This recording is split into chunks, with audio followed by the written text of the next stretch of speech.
देखा कि हिंदुस्तान का मुसलमान पसमंदगी की तरफ जा रहा है, शिक्षा से वंचित होता हुआ चला जा रहा है, शिक्षा से दूर होता हुआ चला जा रहा है। ऐसे माहौल में जब हिंदुस्तान के अंदर अंग्रेज़ों की हुकूमत थी, हिंदुस्तान के अंदर जब अंग्रेज़ों का राज था, ऐसे पुरफितन दौर में इन्होंने अंग्रेज डीएम को एक दरख्वास्त दी और कहा कि मैं चाहता हूं कि अलीगढ़ के अंदर एक कॉलेज की स्थापना की जाए। यहाँ जो बंजर ज़मीन पड़ी हुई है, ये ज़मीन हमको दे दी जाए और इस ज़मीन पर मैं कॉलेज खोलना चाहता हूँ और आगे ज़रूरत पड़ी तो हम चंदा इकट्ठा करके मोल ले लेंगे। डीएम ने परमिशन दे दी और इन्होंने वहाँ पर एक कॉलेज की स्थापना की, एक कॉलेज बनवाया और उसमें पढ़ाई का काम शुरू हो गया। दोस्तों, सर सैयद अहमद खान ने इस कॉलेज के लिए बहुत सारे लोगों से बहुत सारी जगह देश विदेश में चंदा किया और चंदा करके इस यूनिवर्सिटी जो है अमल में आई। एक दफ़ा आप कहीं सफर में थे, कहीं मुल्क में थे, या खास अलीगढ़ का वाक़या है कि किसी से चंदा मांगा, कोई बनिया था उससे चंदा मांगा, उसने चंदे की बजाय जब आपने हाथ फैलाए तो उसने आपके हाथ पर थूक दी। आप मुस्कुराए और जब चलने लगे और वो थूक भी अपनी झोली में डाल लिया तो उस बनिए ने कहा था कि अरे खान साहब, मैंने तो आपके हाथ पर थूक दिया था, आपने वो थूक भी अपनी झोली में डाल लिया।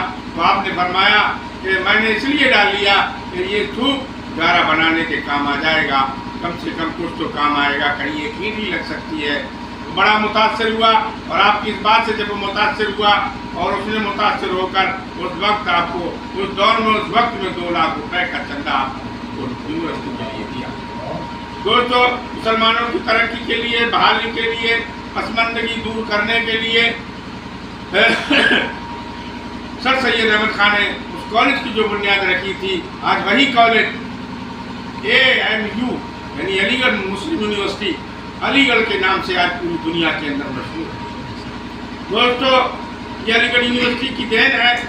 ये अलीगढ़ यूनिवर्सिटी का उनका ये किया हुआ काम आज इतना काम आ रहा है कि आज देखें इंजीनियर नज़र आते हैं, आज मुसलमानों में जो इंजीनियर नज़र आते हैं, डॉक्टर नज़र आते हैं, वकील नज़र आते हैं, IPS नज़र आते हैं, PCS नज़र आते हैं और हकीम नज़र आते हैं, तबीब नज़र आते हैं, फलसफी नज़र आते हैं। तो ये किसी और की देन नहीं है मेरे दोस्तों। अगर ये देन है तो सर सैयद अहमद खान साहब की देन है, जिन्होंने यूनिवर्सिटी कायम करके वहाँ इसके साथ साथ एक और भी काम देखिए। आज यूनिवर्सिटी सिर्फ पढ़ाई का ही काम नहीं कर रही है,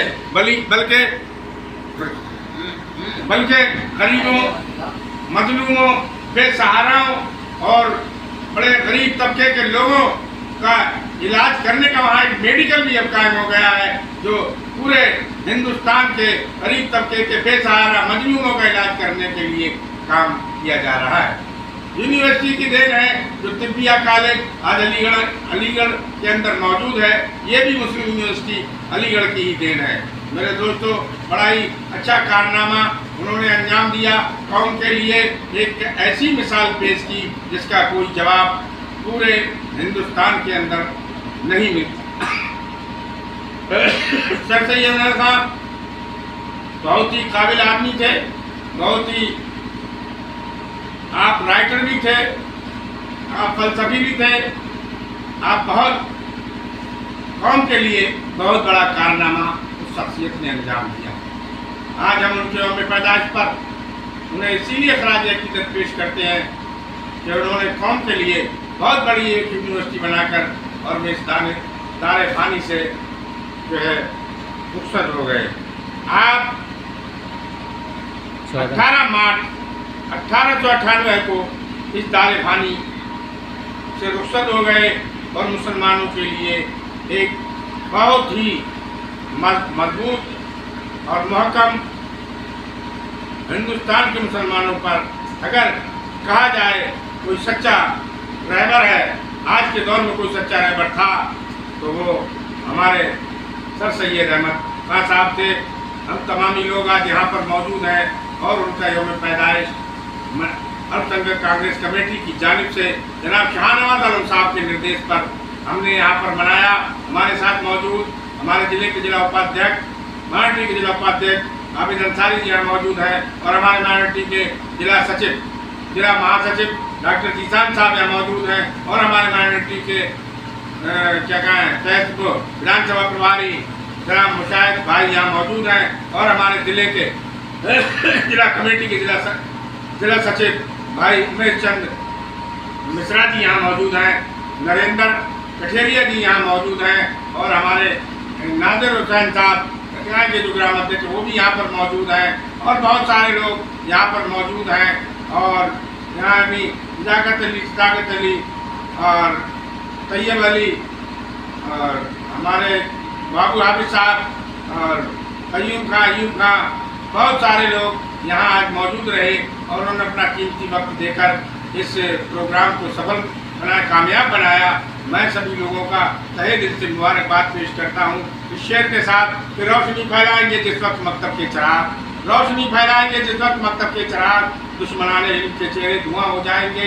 नशेमन पर नशेमन इस कदर तामीर करता जा कि बिजली गिरते गिरते आपको बेदार हो जाए। मेरे दोस्तों, अपने बच्चों को पढ़ाओ। मेरा भी यही कहना है कि आधी रोटी खाओ और अपने बच्चों को पढ़ाओ। ज़रूरी है आज तालीम हासिल करना। और मैं एक बात और ये कहना चाहता हूँ कि अगर तुमको जिंदा रहना है, तुमको हिंदुस्तान के अंदर अगर जिंदा रहना है तो हमारी तरक्की का एक ही रास्ता है, हमारी तरक्की का एक ही रास्ता है, एक ही रास्ता है और वो ये है कि हमारी तरक्की का जो रास्ता है वो तालीम है। हमारे हम अपने बच्चों को तालीम दिलाना चाहिए, तब हम कामयाबी की मंजिलें पा सकते हैं।